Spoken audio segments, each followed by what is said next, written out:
মুহূৰ্তত দিবলৈ লৈছো এটি গুৰুত্বপূৰ্ণ খবৰ।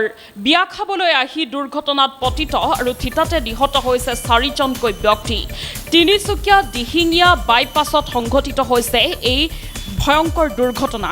আজি পুৱা 4 মান বজাত এখন ছুইফ্ট বাহনেৰে তিনিচুকীয়াৰ অভিমুখে আহি থকা অৱস্থাত কালভাৰ নিৰ্মাণ কৰিবলৈ খান্দি থোৱা এটা দ গাঁতত সোমাই 4গৰাকী ব্যক্তি থিতাতে নিহত হৈছে।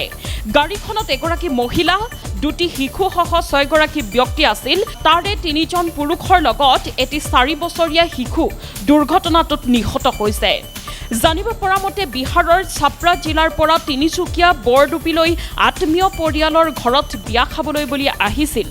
ইয়াৰ পাছতে দুৰ্ঘটনাস্থলীত তিনিচুকীয়া আৰক্ষী উপস্থিত হৈ ইতিমধ্যে মৃতদেহকেইটা মৰণোত্তৰ পৰীক্ষাৰ বাবে তিনিচুকীয়া অসামৰিক চিকিৎসালয়লৈ প্ৰেৰণ কৰিছে। তিনিচুকীয়াৰ পৰা কৃষ্ণ নিয়োগৰ ৰিপৰ্ট, সংবাদ লহৰ। অসমবাসী তথা ডিমৰীয়াবাসীৰ বাবে সুখবৰ। কামৰূপ মহানগৰ জিলাৰ সোণাপুৰত স্থাপন ডিমছ হাস্পতাল এণ্ড নাৰ্ছিং হোম।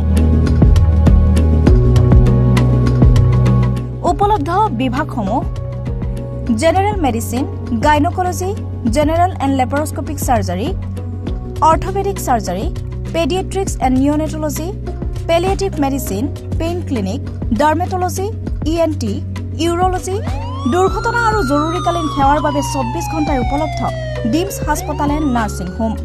অত্যাধুনিক সা সুবিধাৰে পৰিপূৰ্ণ ডিমছ হাস্পতাল এণ্ড নাৰ্ছিং হোমত উপলব্ধ digital X-ray, 24 hours pathology, ECG, PAC clinic, 24 hours RMO doctors. ঠিকনা: বৰঘাট, সোণাপুৰ, কামৰূপ মহানগৰ জিলা। যোগাযোগৰ নম্বৰ 8009040080।